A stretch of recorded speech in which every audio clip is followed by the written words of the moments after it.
ସେଠି କ'ଣ ହେଉଛି? ଖାଲି ଗାରା ଏଠି ସେଠି।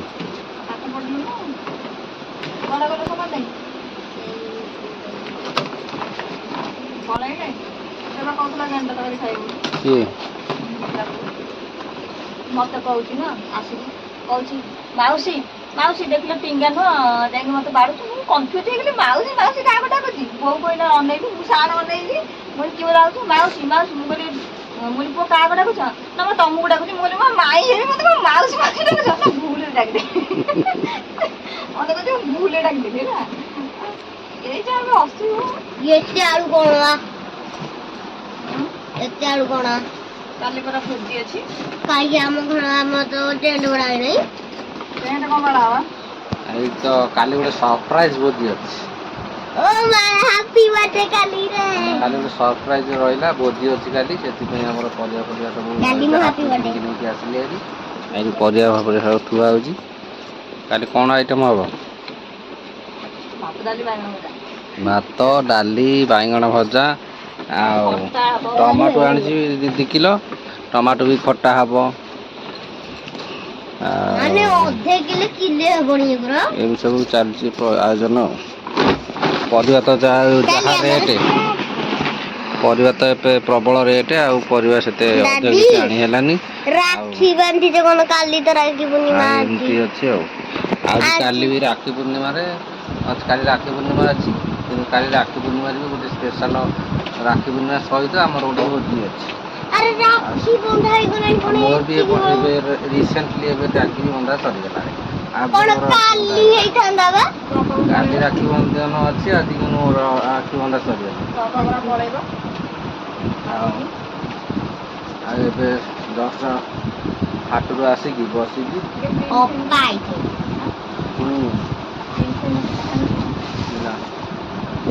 ପ୍ରବଳ ରେଟ୍ ଆଉ ହାଟରୁ କିଛି ସଉଦା ଆଣିବାର ଯେହେତୁ ପ୍ରବଳ ରେଟ୍ ଆଉ ଯାହା ଯେତିକି ଆସିଛି ସେଥିପାଇଁ କାଲି ଗୋଟେ ଭୋଜି ଅଛି। ଆଉ କ'ଣ କରିବା ଆଉ ପରିବା ଅଳ୍ପ ସବୁଥିରୁ ଆଣିଛି ତଥାପି 500 ଟଙ୍କା ପରିବା ହେଇଗଲା। ଆଉ ଏମିତି ସବୁ ଚାଲିଛି ଘଟଣା ଆଉ ଏମିତି ସବୁ ଅଛି। କାଲି ଯେହେତୁ ଗୋଟେ ଆୟୋଜନ ଅଛି ଆଉ ସେଥିପାଇଁ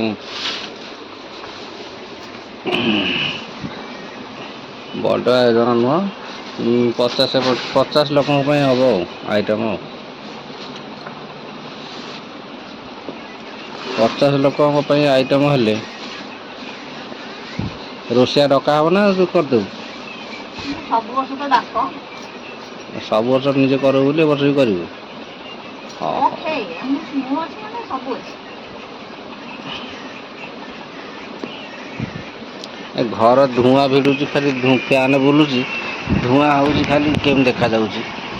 ଅତି ଜୁଳୁଜୁଳା ପୋକ ସଲୁଅନ୍ତି କ୍ୟାମେରା ଆଗରେ। ଆଉ ଏଠି ଗୋଟେ ଆମର ପରିବା ଷ୍ଟାଣ୍ଡ ସହିତ ଆଉ ଗୋଟାଏ ଆଣିଥାନ୍ତ ଫାଳେ ପାଣି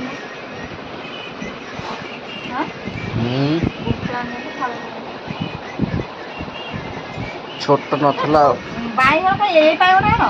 କଳା ବାଇଗଣ ସବୁଠୁ ଭଲ। ନାଇଁ ସେ ଗୋଦେଇ ବାଇଗଣ ଆଣିଥାନ୍ତି। ଧଳା ବାଇଗଣ ଗୋଲ ଗୋଲ ଛୋଟ ଛୋଟ ସେଟା ଆସୁନି। ନାଇଁ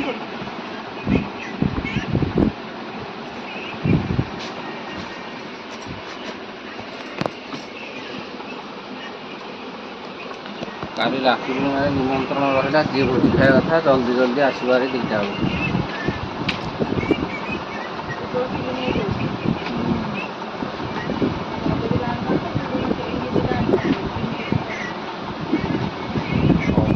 ମୋର ପରିବା ସରିଗଲାଣି। ଏବେ ମୁଁ ଯାଉଛି ପୁଣି ଦୋକାନ ଗ୍ରୋସରୀ ସଉଦା କ'ଣ କିଛି ଆଣିବାର ଅଛି। ଗ୍ରୋସରୀ ସଉଦା ନେଇକି ଆସିଲେ ତାପରେ ଯେଉଁ କଥା ଯେହେତୁ 8ଟା ପରେ ହେଇଗଲି 8ଟା 13 ହୋଇଗଲି। ଆଉ ମୁଁ ଯାଉଛି ଗ୍ରୋସରୀ ସଉଦା ନେଇକି ଆସିବି। ଆସିଲେ ଭିଡ଼ିଓ କଣ୍ଟିନ୍ୟୁ କରିବା।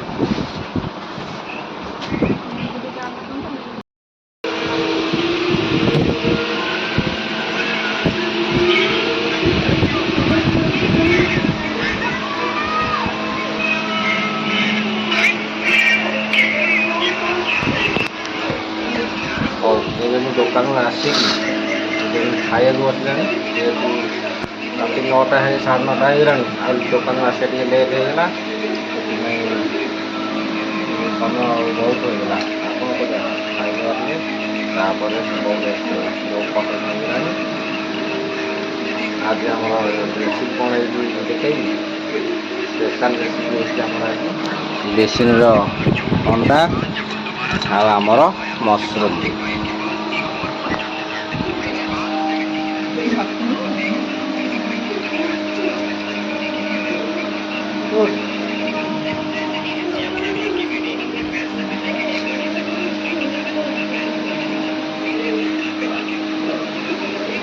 ପାଣି ଦିଅ। ଆଉ ନା କ'ଣ ହେଉଛି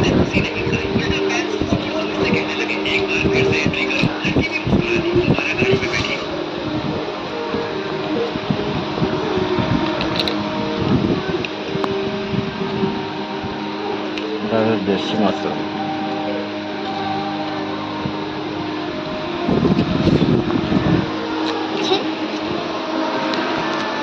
ହଉ ଏବେ ଆମର ଖିଆପିଆ ସରିଗଲା। ଖିଆପିଆ ସାରିକି ଏବେ ଗୁଡ୍ ନାଇଟ୍ ଟାଇମ୍ ହେଇଗଲାଣି। ଆଉ ଯେହେତୁ 10ଟା ଆଉ 5-10 ମିନିଟ୍ ଅଛି। ଆଉ ସବୁ ସମୟ ଉପରେ କଥା। ସମୟ ବହୁତ ବଡ଼ ବଳବାନ। ସମୟ ପାଇଁ ସବୁ ସମୟକୁ ଦେଖିକି ସବୁ କାର୍ଯ୍ୟ କରିବାକୁ ପଡ଼ୁଛି। ଯେହେତୁ ପଇସା ନାହିଁ କାମକୁ ଯାଇଥିଲି ପୁରା 2 ଦିନ ହେଲେ କାମକୁ ଯାଉଛି। ପୁରା ବହୁତ ଦିନ ବସିଥିଲି ନା କାମକୁ ଯାଇନଥିଲି। 2 ଦିନ ହେଲେ କାମକୁ ଯାଉଛି। ଦେହ ହାତ ଦରଜରେ ମୋଡୁଛି ସବୁଦିନ। ମୋଡ଼ିଲେ କ'ଣ ଦରଜ କରିଯିବ? ଆରାମ ଲାଗିବ। ଆଉ ଦରଜ କରିଯିବ। ସକାଳୁ ମୋଡ଼ିବି। ହଉ ସେ ଭାଇ ମୋତେ ଲାଗିଲାଣି ନିଦ ବି ପ୍ରବଳ ଲାଗିଲାଣି। ଚାଲ ଗୁଡ୍ ନାଇଟ୍ କହିଦେଇକି ଶୋଇପଡ଼ିବା। ସକାଳେ ଉଠିଲେ କାଲି ସ୍ପେଶାଲ ଭୋଜି ଯିଏ ଖାଇବାର ଅଛି। କାଲି ରାକ୍ଷୀ ପୂର୍ଣ୍ଣିମାରେ 2ଟା ବେଳକୁ ଆସିବ ଏଠି ଆମ ଘରେ ଭୋଜି ଖାଇବ। ଆଉ କାଲି କ'ଣ ପାଇଁ ଭୋଜି ହେଉଛି, କେଉଁଥିପାଇଁ ଭୋଜି ହେଉଛି ସସ୍ପେନ୍ସ ରହିଲା, କାଲି କୁହାହେବ। ଆଉ ଆଜିର ଭିଡ଼ିଓ ଏଇଠି ରଖିଦେଉଛୁ। ଭିଡ଼ିଓ ଭଲ ଲାଗିଲେ ଟିକେ ଲାଇକ୍ କରିବେ, ଚ୍ୟାନେଲକୁ ସବସ୍କ୍ରାଇବ୍ କରିଦେବେ। ରଖୁଛୁ, ବାଏ ବାଏ।